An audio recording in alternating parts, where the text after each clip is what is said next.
The snow was falling softly that afternoon, blanketing the busy city in silence. Cars slowed, shop lights glowed against the pale sky, and laughter echoed faintly from families rushing home. Yet in the midst of this beauty, one scene stood out so painfully that it froze a man's heart in place.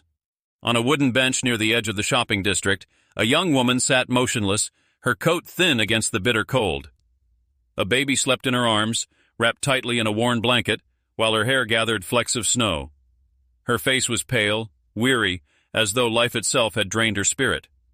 And standing just a few steps away was a little girl clutching her father's gloved hand.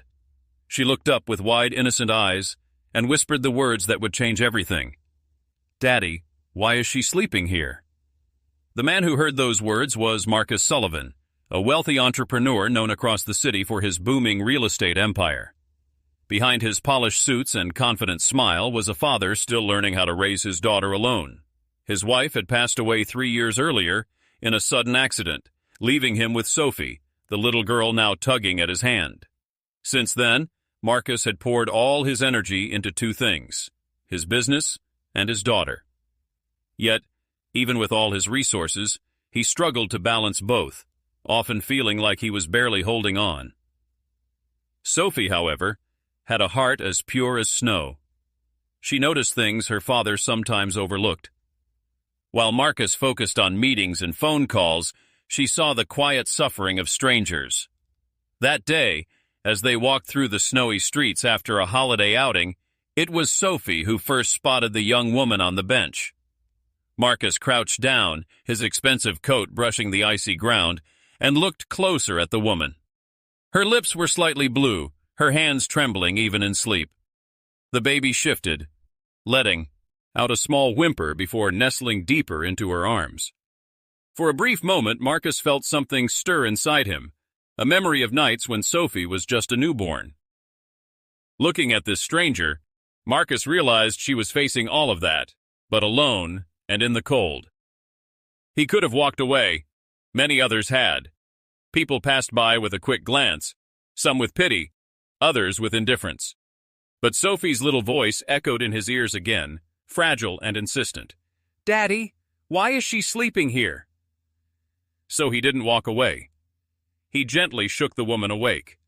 Her eyes fluttered open, glassy with exhaustion, and she pulled the baby closer instinctively. For a moment, fear flashed across her face, fear of judgment, fear of being asked to leave. But Marcus didn't scold her, nor did he pity her. Instead, he offered his hand. The woman's name was Rose. Her story unraveled slowly over the next hours as Marcus took her and the baby into a nearby cafe to warm up. She had once been a student with dreams of becoming a nurse, but life had dealt her blow after blow. Her parents disowned her when she became pregnant. The child's father abandoned her, leaving her with nothing but broken promises.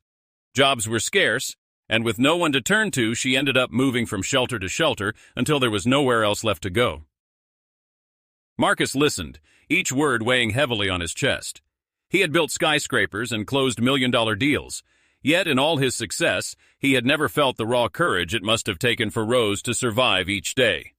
That night, Marcus made a choice. He offered Rose and her baby a place to stay. At first, she refused, pride and fear holding her back. But when Sophie reached out her tiny hand and touched the baby's cheek, giggling softly, Rose's resistance broke. She agreed, tears shining in her eyes. The following weeks were not easy. Some of Marcus's business partners whispered behind his back, calling it reckless. His own relatives questioned his judgment, warning him that people might take advantage of his kindness. But Marcus stood firm. For Rose, adjusting was equally hard. She felt out of place in the luxurious mansion, worried constantly about being a burden. But slowly, through small acts of kindness, trust began to grow. She cooked simple meals, helped Sophie with her school projects, reading bedtime stories. Little by little, laughter returned to a house that had long felt empty. Marcus, too, began to change. For years he had buried his grief in work, avoiding the quiet moments that reminded him of his late wife. But Rose's presence stirred memories he had locked away. He saw her resilience, her tenderness with the baby, and it reminded him of the kind of love that could heal broken places. Yet life tested them again. One evening, Rose received a letter that shook her world. The child's father had returned, demanding custody, claiming she was unfit to raise the baby given her unstable past. Panic and despair overwhelmed her. But this time, she was not alone. Marcus stood by her side, hiring the best lawyers, vowing that he would not let her fight this battle alone. The court battle was long and painful, filled with accusations and harsh words. But in the end, truth prevailed. The judge saw Rose's devotion, her sacrifices, and the undeniable bond she shared with her baby. She was granted full custody, and as she wept with relief, Marcus held her hand firmly, a silent promise that he would always be there. From that day forward, their lives intertwined, not out of circumstance, but out of choice. What began as an act of compassion became a journey of healing and hope. Marcus realized that sometimes the richest wealth is not found in bank accounts or tall buildings, but in the lives we choose to touch. Rose discovered that even the deepest scars can heal when someone believes in you. And Sophie, the little girl whose innocent question had started it all, learned that kindness has the power to change not just one life, but many. As the seasons changed, so did their lives.